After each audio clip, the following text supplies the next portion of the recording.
Hello everyone, welcome in RK tutorial Simdega YouTube channel. आज हम लोग पढ़ने जा रहे हैं प्रश्नावली 6.3 जो एनसीईआरटी 10th क्लास पर बेस्ड है।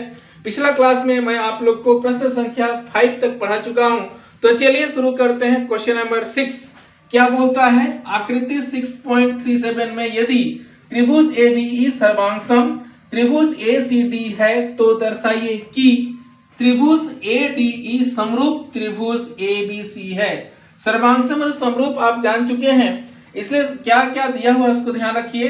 दिया हुआ है कि आकृति में ए बी ई, कहां से यहां तक त्रिभुज ए बी ई सर्वांगसम त्रिभुज ए सी डी, यहां से ये क्या है? सर्वांगसम है। तो सिद्ध करना है कि त्रिभुज ए डी ई, मतलब यहां से डी से ऊपर वाला छोटा वाला, फिर देखिए समरूप त्रिभुज ए बी सी, मतलब डी से ऊपर वाला और ये बड़ा वाला त्रिभुज को क्या करना है? समरूप करना है। यहां लिखा हुआ है ना, तो कैसे लिखेंगे कि दिया हुआ है कि ए बी ई सर्वांगसम त्रिभुज ए सी डी है, तो सिद्ध करना है कि त्रिभुज ए डी ई समरूप त्रिभुज ए बी सी। तो उसी को मैं लिख दे रहा हूं। देखिए दिया हुआ है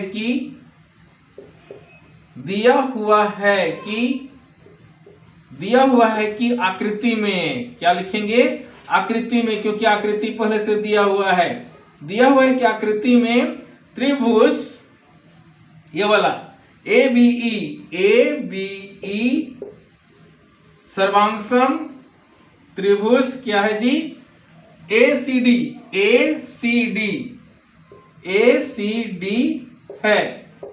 डी है। तो सिद्ध करना है कि, थोड़ा पैराग्राफ चेंज करके इसको लिखा जाता है, ध्यान रखिएगा। तो सिद्ध करना है कि क्या सिद्ध करना है भाई? देखिए आसान है। त्रिभुज ए डी ई समरूप त्रिभुज क्या है? A B C. इसको क्या करना है? लाना है हमको। बहुत आसान है। देखिए ए डी ई और समरूप त्रिभुज क्या है? A B C. मैं आपको बताया हूं ना, इसको हल करने का रचना या बनावट चाहिए, लेकिन यहाँ आकृति ऐसी है कि हमको आवश्यकता नहीं पड़ेगी। तो आते हैं डायरेक्ट हम लोग किसमें? प्रमाण में। किसमें आते हैं? प्रमाण में। प्रमाण में क्या दिया हुआ है? देखिए त्रिभुज ए बी ई सर्वांगसम त्रिभुज ए सी डी, जिसको मैंने यहां लिख दिया, उसी को रिपीट करते हैं। त्रिभुज ए बी ई सर्वांगसम त्रिभुज क्या है? ए सी डी दे दिया आपको। ये क्या है? दिया हुआ है, इसको लिख देना है। दिया हुआ है, ये सर्वांगसम है, तो हमको क्या बेनिफिट मिल रहा है? सर्वांगसम में क्या होता है? सभी भुजाएं सभी कोण क्या होते हैं? बराबर होते हैं। तो क्या करेंगे हम लोग? देखिए ए बी ई में ए बी में बड़ा भुजा क्या हो गया? ए बी हो गया। ए बी बराबर क्या होगा? देखिए ये वाला त्रिभुज में ए सी डी है ना, इधर ए सी डी। तो ए सी डी में क्या देखते हैं? ये ए सी भुजा लंबा ना, छोटा बड़ा तो बराबर नहीं हो सकते ना, जो बड़ी भुजा क्या होगा? बराबर। तो क्या कर दिया मैं? ए सी कर दिया। फिर इसको हम क्या करते हैं? थोड़ा सा देखिए ये ए सी को इधर ले आएंगे, तो क्योंकि यहाँ दोनों के साथ एक गुना, इसके ए बी के साथ भी तो एक गुना हो सकता है। कोई भी संख्या से एक हमेशा गुना में रहता है। तो मान लेते हैं एक गुना है, लेकिन लिख रहे नहीं इसको, तो क्या करेंगे? एसी को बट्टे में कर देंगे, तो क्या होगा? ए बी बटे क्या होगा? एसी हो जाएगा। बराबर यहाँ कुछ नहीं है, मतलब क्या है? एक है। इसी को मान लेते हैं समीकरण हम लोग क्या? एक। फिर क्या करना है हम लोग को? यहाँ पर ध्यान रखिए, फिर ये ए बी और एसी बराबर हुआ। क्यों? क्योंकि ए बी ई सर्वांगसम त्रिभुज ए सी डी है ना, इसीलिए। अब देखते हैं ए बी ई में बड़ी भुजा तो ले लिए, छोटी भुजा इसमें क्या बन रहा है? देखिए त्रिभुज में यहां से ये त्रिभुज गया, तो इसमें क्या ए ई मिल रहा है ना, ए ई। तो लिख देता हूं मैं उसको ए ई बराबर, देखिए इस ए ई ये वाला कहां? ये वाला भुजा में ए बी ई में क्या मिला? ए ई मिला। उसी प्रकार ए सी डी में आपको क्या मिलता है? ए डी मिलेगा ना, छोटी वाली भुजा। यहां से देखिए ये ए डी मिला, तो ए ई बराबर क्या हो गया? A D. इसको सेम काम करें, ए ई बटे क्या कर लेते हैं हम लोग? ए डी को नीचे ले आए, क्योंकि यहाँ गुना 1 लिख सकते हैं यहाँ, क्योंकि एक गुना रहता ही रहता, बराबर क्या हो गया 1। तो इसको मान लेते हैं समीकरण 2। समीकरण 1 और 2 से देखिए, समीकरण 1 और 2 से क्या देखने को मिलता है आपको? समीकरण 1 और 2 से दायां पक्ष 1 दायां पक्ष 1, तो बायां पक्ष बराबर ना, तो क्या कर देंगे हम लोग, AB बटे AC में लिख दिया बराबर, फिर क्या कर दिया, इसको भी लिख देंगे AE बटे क्या हो जाएगा AD।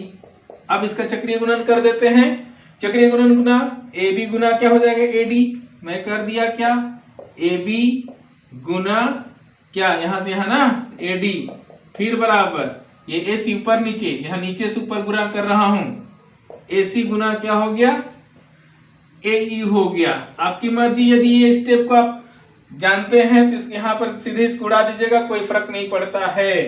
तो आगे बढ़ लूं मैं। अब क्या करते हैं, फिर इसको अरेंज कर देते हैं। AB के नीचे क्या आ जाएगा, AC तो है, तो हमको क्या AE को ले आते हैं इधर, इसलिए तो मैं बोला ना कि ऊपर ऊपर बटे में होता है AB बटे AE, तो AB यहाँ है, इस AE को नीचे ले आएंगे तो क्या होगा, इसको लिख सकते हैं हम लोग AB बटे क्या होगा, इस AE को ले आइए, AE हो गया बराबर क्या हो जाएगा आपके पास, यहाँ AC है ना, AC है तो AC को रहने दीजिए आप, AC बटे क्या यहाँ पर क्या बचा हुआ है AD, तो AD ले लीजिए यहाँ पर AD, क्योंकि इधर AC है, AD इधर है, इसको उधर ले गए ना, तो AC बटे क्या होगी AD हो गया। इसलिए मैं पिछला क्वेश्चन में ही बताया था कि AB बटे AE और AC बटे AD होता है, वही लिखा हूं ना, AB बटे AE फिर AC बटे AD, क्या बोलते हैं AC बटे AD हो गया। तो ये स्टेप को आप को समझ में आ गया होगा, तो आप इसको क्या कर सकते हैं, हटा भी सकते हैं। यहां पर ना एक स्टेप हम लोग याद करेंगे, याद करके मैं क्या कर दूंगा कि AB बटे इस AD को मैं ले आऊंगा, यहां पर AD को यहां ले आऊंगा, उसके बाद क्या करूंगा, करूंगा नहीं कर रहा हूं, देखिए इसको AE मैं बदल दिया स्थान, क्या यहां पर जहां AD को इधर ले आया मैं AE को इधर डाल दिया, क्यों, क्योंकि हम लोग को पता है ना, क्योंकि देखिए ना AE बराबर AD है ना, AB बराबर AD मतलब AE के स्थान पर AD लिख सकते हैं, AD के स्थान पर क्या लिख सकते हैं AE, तो लिख देते हैं बगल में, क्योंकि AE बराबर क्या AD। या तो आप समीकरण 2 से भी लिख सकते हैं, कोई दिक्कत नहीं है, लेकिन मैं डायरेक्ट लिख दे रहा हूं क्योंकि AE बराबर क्या है AD है, मैं लिख दिया ना यहाँ। अब यहां पर इतना हो गया, तो ये क्या दिख रहा है, क्या दिख रहा है, ये ध्यान रखिएगा, AB बटे AD, कहां AB बटे AD, या तो इसको ऊपर नीचे कर सकते हैं, आपको बदल सकते हैं, AD को ऊपर और क्या बोलते हैं AB को नीचे, फिर AE को ऊपर AC को नीचे आप कर सकते हैं, कोई दिक्कत नहीं है, या तो यहां भी रहने दीजिएगा, कोई दिक्कत नहीं है। एक बार देख लेते हैं, AB बटे AD और क्या दिख रहा है AC बटे AE, मिल गया ना। उसके बाद ये कोण क्या है, दोनों में मिल रहा है ना, कोण DAE बोलिए या तो BAC बोलिए, ये कोण A क्या है, उभयनिष्ठ है, दोनों में है, मतलब क्या हो गया, त्रिभुज क्या होगा, समरूप होगा। कैसे, तो उसी को आते हैं, अब क्या करेंगे, त्रिभुज जो बोला है ना ADE, त्रिभुज ADE तथा त्रिभुज किसमें, ABC में, आप ध्यान रखिएगा। यहां पर ना हम लोग बदल के भी लिख सकते थे AD बटे AB, या करके एक स्टेप फिर बढ़ जाइएगा, कोई दिक्कत नहीं है, अब नहीं भी बदलिएगा कोई दिक्कत नहीं है, क्योंकि यहाँ पर AB बटे क्या मिल गया AD बराबर क्या AC बटे AE है ना। तो यहाँ या तो इसको चाहिए तो ऊपर नीचे मैं बार बार बोल रहा हूँ, AD बटे AB और AE बटे AC कर सकते हैं, कोई दिक्कत नहीं है, बगल में लिख दीजिए सिद्ध हो चुका है, क्या सिद्ध हो चुका है, सिद्ध हो चुका है, हो गया। फिर ये सिद्ध हो चुका है, उसके बाद क्या लिखेंगे, कोण छोटा त्रिभुज का देखिए DAE, कोण DAE बराबर कोण, इसी एक कोण को यहां से पकड़ लेंगे BAC, क्या कोण BAC क्या है, इसको लिख दीजिए, क्या है उभयनिष्ठ है, क्या है उभयनिष्ठ है, उभयनिष्ठ मतलब दोनों में है ना, ये उभयनिष्ठ है, आगे उभयनिष्ठ है मतलब क्या हो गया, दो भुजा क्या हो गया बटे में हो गया, अनुपातिक हो गया, उसका एक कोण बराबर, मतलब क्या हो गया, साइड एंगल साइड से क्या हो गया, त्रिभुज समरूप। प्रमेय 6.5 में भी हम लोग पढ़ चुके हैं इसको, इसलिए त्रिभुज ADE है ना, ADE जो दिया हुआ है, देखो यहां भी लिख दिए हैं ADE समरूप त्रिभुज ABC, दोनों त्रिभुज देखिए क्या हो गया, समरूप हो गया। त्रिभुज क्या ABC, क्या ABC कहां से, angle sorry side angle side से। आप इधर भी ब्रैकेट में, इधर जगह नहीं हो रहा है इसलिए मैं नीचे लिख दे रहा हूं, या आप बगल में भी लिख सकते हैं, कोई दिक्कत नहीं है। कहां से, साइड एंगल साइड से, साइड एंगल साइड मतलब भुजा कोण भुजा, समरूपता से, हो गया ना। नीचे नहीं भूलिएगा क्या लिखना है, सिद्ध हुआ, क्योंकि सिद्ध हुआ में भी नहीं तो एक नंबर आपका कट जाएगा। तो इस तरह से इस गणित को बना लीजिएगा, बहुत ही आसान है। बस ध्यान रखिएगा कि त्रिभुज कहां पर है उसको खोजना है। यदि आप त्रिभुज खोज ले तो आपका गणित आराम से बन जाएगा। उम्मीद करूं यह समझ में आया होगा। तो यदि ये क्वेश्चन समझ में आ गया तो चलिए शुरू करते हैं। क्वेश्चन नंबर 6 हो गया, तो क्वेश्चन नंबर 7। प्रश्न संख्या 7 क्या बोलता है, आकृति 6.38 में त्रिभुज ABE के शीर्षलंब, शीर्षलंब मतलब 90 डिग्री होता है ना, AD और CE परस्पर बिंदु P पर प्रतिच्छेद करते हैं। दर्शाइए कि पहला त्रिभुज AEP समरूप त्रिभुज CDP, दूसरा त्रिभुज ABD समरूप त्रिभुज CBE, तीसरा त्रिभुज AEP समरूप त्रिभुज ADB, चौथा नंबर त्रिभुज PDC समरूप त्रिभुज BEC। ये 4 मैथमेटिक्स को क्या करना है, प्रूफ करना है आपको, सिद्ध करना है आपको। बहुत ही आसान प्रश्न है, घबराइएगा नहीं। ये आकृति दिया हुआ है, बस आकृति को देखते जाना है, उसी के अनुसार बनाना है। तो कैसे लिखेंगे कि दिया हुआ है आकृति में ABC एक त्रिभुज है जिसके शीर्षलंब AD और शीर्ष, इसका सिर है ना इसलिए शीर्षलंब बोलते हैं, जिसके शीर्षलंब AD और CE परस्पर बिंदु P पर क्या करते हैं, प्रतिच्छेद करते हैं।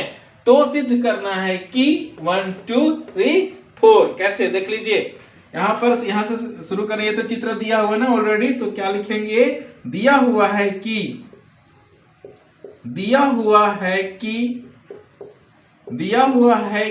आकृति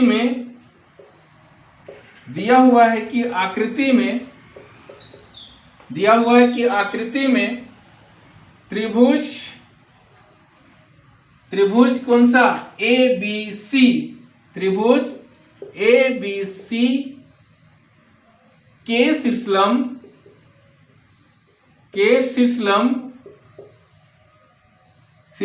AD और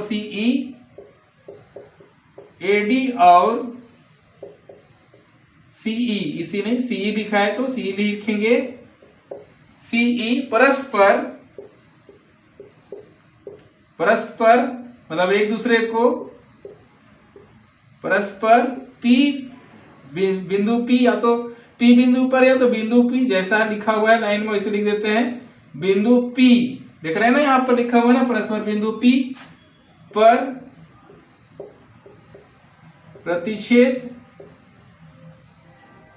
प्रतिच्छेद करते हैं।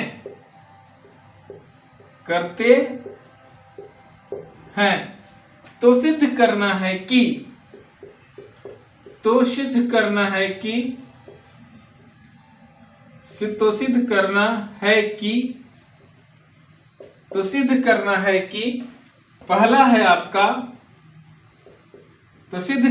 कि पहला AEP, उसको भी लिख देना है, त्रिभुज AEP समरूप त्रिभुज CDP। दूसरा नंबर क्या आ जाएगा आपका, त्रिभुज, ध्यान रखिए ABD समरूप त्रिभुज कौन सा, CBE। जगह के अभाव में हम लोग इधर लिखते हैं। तीसरा नंबर त्रिभुज कौन सा, AEP समरूप त्रिभुज ADB। चौथा नंबर आपका आया सब बस मैं कुछ नहीं रिपीट कर रहा हूं इसको। पीडीसी त्रिभुज, पीडीसी समरूप त्रिभुज, समरूप को थोड़ा ठीक से बनाइएगा आप लोग, हमसे बेहतर बनाइएगा। बीईसी, बीईसी लिख दिया सबको। अब क्या करना है, 1 बाय 1 सबको सिद्ध करना। ये चारों जो आया है उसको क्या करना है, सिद्ध करना। ये आपका प्रश्न था, ये दिया हुआ है कि तो सिद्ध करना है कि ये चारों को मैं लिख दिया। यहाँ भी बहुत सारे हैं, रचना करने की कोई आवश्यकता नहीं, डायरेक्ट आ जाते हैं हम लोग प्रमाण। यहाँ से शुरू कर लेते हैं प्रमाण, ठीक है, आसान है। प्रमाण में क्या करते हैं, पहला वाला लेते हैं ना। पहला क्या करेंगे, पहला त्रिभुज, इसी को लिखते हैं एईपी त्रिभुज, एईपी तथा त्रिभुज किसमें, सीडीपी में। सीडीपी में क्या देखने को मिलता है आपको, ध्यान रखिएगा, बहुत ही आसान है। थोड़ा इसको मैं सटा के लिख दूं ताकि हम लोग को जगह मिल जाए। त्रिभुज क्या, सीडीपी, सीडीपी में आ गया, थोड़ा सा जगह मिल गया। तो क्या करें, ये पहले खोजिए आकृति में एईपी, कहां, एईपी मतलब ये वाला त्रिभुज देख रहे हैं, छोटा वाला। फिर सीडीपी, देखिए ये छोटा वाला, सीडीपी ये दोनों छोटा वाला, देख रहे हैं ना। दोनों त्रिभुज को देखते हैं, दोनों त्रिभुज में क्या देखने को मिलता है। देखिए ये कोण और ये कोण क्या सर्वांग सॉरी क्या शीर्षाभिमुख कोण है ना। कोई भी दो रेखा काटती है तो आमने सामने का जो कोण बनता है उसको क्या बोलते हैं, शीर्षाभिमुख कोण। तो ये कोण और ये कोण क्या है, शीर्षाभिमुख कोण है, इसलिए क्या हो जाएगा, बराबर हो जाएगा। क्या करेंगे, कोण, कौन सा कोण, यहां से लेते हैं एपीई कोण, एई नहीं, एपीई बराबर कोण क्या हो जाएगा आपके पास, ये वाला कोण और इधर का सीपीडी, सीपीडी हो गया। लिख सकते हैं यहां पर क्या है, शीर्षाभिमुख कोण है, शीर्षाभिमुख, क्या शीर्षाभिमुख कोण है, लिख दिया ना, शीर्षाभिमुख कोण है। अब क्या करेंगे, फिर ये वाला कोण देखिए, यहाँ 90 है तो यहाँ 90, शीर्षलंब है ना, शीर्षलंब है बोला है, यहाँ भी हम लोग लिखे हैं शीर्षलंब है। तो ये कोण देखिए यहाँ पर पीईए बराबर कोण, कौन सा, पीडीसी, ये कोण देखिए मेरा मार्कर को, इधर वाला ये कोण और ये कोण 90 डिग्री का है, इसलिए लिख देते हैं इसको, दोनों त्रिभुज का कोण क्या हो जाएगा, कौन सा, एक बार फिर से पीईए कोण, पीईए बराबर कोण क्या हो जाएगा, पीडीसी, क्या हो गया, पीडीसी, ये बराबर कितना डिग्री हो गया, 90 डिग्री, है ना। जब दो कोण बराबर तो तीसरा कोण क्या होगा, ऑटोमेटिक बराबर हो जाएगा, तीसरा कोण ऑटोमेटिक बराबर हो जाएगा, है ना, तीसरा कोण ऑटोमेटिक बराबर, इसलिए त्रिभुज क्या हो जाएगा, समरूप। इसलिए त्रिभुज, इसको लिखते हैं फिर से, त्रिभुज एईपी, त्रिभुज एईपी समरूप त्रिभुज क्या हो जाएगा आपके पास, सीडीपी, सीडीपी कहां से, कोण, कोण समरूपता से, कोण कोण समरूपता से, क्या हो गया, समरूप हो गया ना, कौन कौन समरूपता से, ये पहला सिद्ध हो चुका, यहाँ लिख देना है सिद्ध हुआ। बहुत आसान है, बस ऐसे ही बनाते चलेगा, आराम से बनते जाएगा ये गणित। हो गया, पहला कौन सा लाना था, देखिए एईपी, क्या एईपी समरूप त्रिभुज, सीडीपी क्या हो गया, सीडीपी हो गया ना समरूप, ये कंप्लीट हो गया पहला नंबर, ये कंप्लीट। तो दूसरा आते हैं, फिर क्या करें दूसरा ना, दूसरा नंबर त्रिभुज किसमें, एबीडी त्रिभुज, एबीडी तथा त्रिभुज कौन सा, सीबीई, क्या सीबीई में।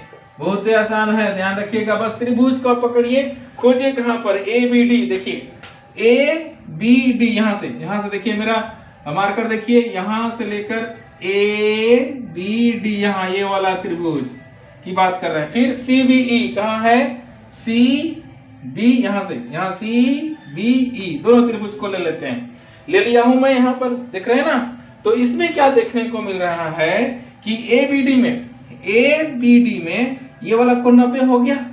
उसी प्रकार CBE में देखिए, CBE में ये 90 क्या हो गया आपका बराबर, उसी को लिख देते हैं कोण ABD में। एक बार फिर से बता रहा हूं, ABD में क्या हो जाएगा, कोण ADB, ये वाला 90 डिग्री कोण ADB बराबर कोण क्या हो जाएगा आपके पास, CEB।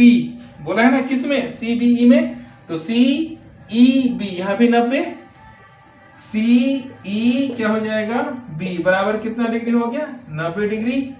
फिर देखिए यहां पर ना क्या ABD में भी कौन सा कोण है, ये वाला कोण आपको दिख रहा है। फिर CEB में भी ये कोण है, मतलब दोनों में है कोण ना, मतलब उभयनिष्ठ होगा। इसलिए क्या करेंगे, कौन से इधर से ले लेते हैं, CDBA या तो ABD, इधरों से लीजिए चलेगा, इधर से ले लेते हैं ABD, ये वाला कोण ABD बराबर कोण, आप ना इधर से भी DBE भी A भी लिखिएगा तो चलेगा, या तो ABD, लेकिन जिस कोण को लिखते हैं उसको बीच में रखते हैं, इसलिए बीच में मैं लिखा हूं, देखिए ध्यान रखिए।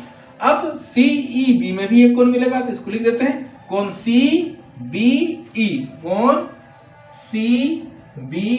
ये क्या इधर चाहे तो इधर आप लिख दीजिएगा क्या, उभयनिष्ठ है ना, क्या लिख दीजिएगा, उभयनिष्ठ है, या तो बराबर है तो मैं लिख ही दिया हूं, इधर क्या लिख दीजिएगा, उभयनिष्ठ है। अब ये दो कोण बराबर, तो तीसरा कोण ऑटोमेटिक क्या हो जाता है, बराबर हो जाता है। इसलिए क्या करेंगे, त्रिभुज कौन सा ABD समरूप त्रिभुज क्या हो गया, ये समरूप है, टिक जैसा नहीं लगाना है, थोड़ा सा समरूप वाला कोण दिखना ही चाहिए। समरूप त्रिभुज क्या हो गया, CBE समरूप हो गया ना। कहां से, एंगल समरूपता से, इसको लिखना नहीं भूलना है। एंगल कौन दो ही कोण लिखते हैं, 3 कोण भी लिख सकते हैं, एंगल लिख सकते हैं समरूपता से, है ना। यहाँ एक तो नहीं भूलना है, क्या सिद्ध हुआ लिखना। तो इस तरह से हमारा गणित क्या हो गया, बन गया। बहुत ही आसान है, आप देख रहे हैं, बस 2 कोण को बराबर कर रहे हैं, तीसरा कोण ऑटोमेटिक बराबर, तो समरूप हो गया किसके, कोण समरूपता से। तो इस तरह से हमारा क्या बोलते हैं, ये पहला कंप्लीट, दूसरा कंप्लीट। तो चलिए शुरू करते हैं किसका, 7वां का क्या बोलते हैं, तीसरा और चौथा, जगह नहीं है, थोड़ा इसको मिटा लेते हैं। तीसरा नंबर क्या बोलता है, कौन सा, त्रिभुज AEP समरूप त्रिभुज ADB लाना है। तो मैं इसको तीसरा लगा दूं, तीसरा में, क्योंकि इधर मैं मिटा दिया, पहला दूसरा को मिटा दिया, बस बाकी बात मैं रहने दिया हूं, ध्यान रखिएगा, क्योंकि उसकी आवश्यकता है ना।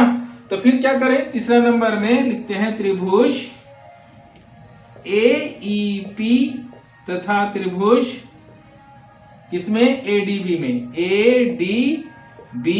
में, है ना, आसान है। देखिए AEP, फिर से AEP शुरू में भी था, AEP फिर से दिया है तीसरा में AEP, ये मतलब ये छोटा वाला, फिर बोलता है ADB, कहां पर, ADB। क्या खास बात है, यहाँ देखिए, यहाँ पर देखिए 90 मिल रहा है, PEA यहाँ 90, ये वाला को 90 देख रहे हैं ना मेरा मार्कर को, यहाँ पर क्या 90, फिर ADB में भी यहाँ पर क्या मिल रहा है आपको 90, तो 90 बराबर, उसी को लिख देते हैं कौन सा, PEA, कोण PEA बराबर कोण क्या होगा, ADB, यही ना, ADB में बोला है तो यहाँ पर 90 है, सिस्लम है, इसलिए ADB बराबर कितना डिग्री, 90 डिग्री हो गया। फिर देखिए, फिर कौन सा कोण बराबर, देखिए यहाँ पर त्रिभुज PEA में ये वाला कोण है, फिर देखिए ADB में भी ये वाला कोण है, मतलब दोनों में है ना, तो इस कोण को लिख देते हैं हम लोग इधर से, छोटा वाला का पहले क्या करें, छोटा वाला त्रिभुज का PAE, कोण PAE बराबर कोण क्या हो जाएगा, इधर से लिखिए चाहे इधर BAD लिखिए, या तो आप DAB लिखिए, लेकिन हम लोग इधर से लिख लेते हैं कोण BAD, BA क्या हो गया, D बराबर हो गया ना, क्यों, क्योंकि यहाँ पर उभयनिष्ठ है, आप चाहें तो यहाँ पर लिख सकते हैं उभयनिष्ठ है। क्या लिख दीजिएगा? उभयनिष्ठ। क्या है? उभयनिष्ठ है, लिख देना है ना, उभयनिष्ठ है। ये उभयनिष्ठ है आप लिख दिए, मैं भाव को थोड़ा ठीक से लिख दूं, है ना, समझ में आ रहा होगा आपको। उभयनिष्ठ है, आप अच्छे से लिख लीजिएगा। ये उभयनिष्ठ है, हो गया। तो दो कोण बराबर, तो तीसरा कोण ऑटोमेटिक क्या हो जाता है? बराबर। तो क्या करेंगे, इसलिए मैं इधर ले रहा हूं जगह, इधर, ठीक है। इसलिए क्या हो जाएगा? दो कोण बराबर, इसलिए त्रिभुज लिख देता हूं यहीं पर। त्रिभुज कौन सा? AEP समरूप त्रिभुज क्या हो गया आपके पास? ADB। ADB हो गया ना, AEP समरूप त्रिभुज AD क्या आ गया? B। या तो ऊपर भी लिख सकते तो कोई बात नहीं, यहीं पर लिख दिया। कहां से? एंगल, एंगल कौन कौन? समरूपता से, है ना, एंगल एंगल समरूपता से। इसके बाद आपका काम करना है ना, त्रिभुज AEP समरूप त्रिभुज ADB, है ना, ले आए यहाँ पर समरूप हो गया, लेकिन कहां से? एंगल एंगल समरूपता से। यहाँ पर लिख दीजिएगा क्या? सिद्ध हुआ। हो गया ना, सिद्ध हुआ, खत्म। तीसरा नंबर बहुत आसान। इसी प्रकार चौथा भी है, देख लेते हैं चौथा को भी, बहुत आसान। चौथा में क्या बोलते हैं? PDC खोजते हैं त्रिभुज, पहले लिख लेता हूं ना, PDC तथा त्रिभुज किसमें जी? BEC में। त्रिभुज BEC में हो गया। खोजिए पहले कौन सा PDC? ये ऊपर वाला छोटा दिख रहा है ना, ये वाला देखिए, ये वाला PDC छोटा वाला। फिर कौन सा बोल रहा है? BEC। खोजिए BEC कहाँ है? BEC देखिए, ये छोटा वाला, ये इधर 90 हो रहा है ना, यहाँ पर देखिए मेरा मार्कर, यहाँ 90, फिर यहाँ 90, दोनों बराबर, लिख दीजिए। पहले छोटा वाला त्रिभुज लिया है, इसलिए छोटा वाला को लेते हैं। कौन? PDC। PDC बराबर कौन? कौन सा? BEC कहां पर है? BEC मतलब ये 90, तो इसको कैसे लिखेंगे? CEB। क्या करेंगे? कौन? CEB बराबर कितना डिग्री? 90 डिग्री। फिर देखिए दोनों में, देखिए PDC में ये वाला कौन है ना, देखिए मैं इंगित भी कर दिया। और यहाँ BEC में, BEC में भी ये वाला कौन है, तो दोनों में एक कौन मिला ना, ये PDC में भी मिला और CBE में भी मिला, तो मिला ना। तो यहाँ पर क्या करें? दोनों कौन एक ही त्रिभुज में, तो उभयनिष्ठ हो जाएगा। इसलिए कौन क्या कर देंगे हम लोग? क्या? PCD छोटा त्रिभुज का, इस त्रिभुज के लिए PCD बराबर कौन क्या है? यहां से ले लेते हैं, या तो यहां से ले, BCE बराबर है ना दोनों। आप ना इसको BCE नहीं लेके ECB भी ले सकते हैं। यहां पर PCD लिए है ना, PCD लिए, वहां पर आप DCP भी लिख सकते हैं, कोई दिक्कत नहीं। आप इधर बगल में क्या लिख लीजिएगा? क्या? उभयनिष्ठ है लिख देंगे तो भी चलेगा, है ना। क्या लिख दीजिएगा? यहाँ पर आपका होमवर्क है, यहाँ पर होमवर्क क्या आप जानते हैं? उभयनिष्ठ है। यहाँ पर क्या लिख दीजिएगा? उभयनिष्ठ है। मैं डॉट डॉट करके छोड़ दे रहा हूँ। इसलिए क्या हो गया? त्रिभुज दो कोण बराबर, तो तीसरा कोण ऑटोमेटिक बराबर ना, तो क्या करेंगे? त्रिभुज PDC समरूप त्रिभुज क्या हो गया जी? BEC। तो ये कहां से? वही एंगल एंगल, यहाँ पर एंगल एंगल लिखना जरूरी है। एंगल एंगल कहां से? समरूपता से। एंगल एंगल समरूपता से हो गया। लास्ट में तो मैं बार बार बोलता हूं, सिद्ध हुआ लिखना नहीं भूलना है। तो इस तरह से हम लोग इसका 1 2 3 4 मतलब 3 4 सब बना लिए ना। तो यहाँ से मैं पहला दूसरा बनाया, फिर मिटा के तीसरा और चौथा बना दिया। तो आसान है, बस इस तरह से आप लोग इस गणित को बना लीजिएगा, बहुत आसान है। बस यहाँ पर तो ना क्या, कौन कौन समरूपता, एंगल एंगल क्या बोलते हैं, समरूपता की हम बात कर रहे हैं। तो इस समरूपता के आधार पर आप क्या कर लीजिएगा, बना लीजिएगा। उम्मीद करूं यह समझ में आ रहा होगा, गणित का मजा आप ले रहे होंगे। तो आप इसका नोट जरूर बना लीजिएगा, क्योंकि बार बार वीडियो देखना संभव नहीं है। नोट बना लीजिएगा तो ज्यादा आपको आसान होगा। तो thank you watching my video. मिलते हैं नए क्लास में। जय हिंद।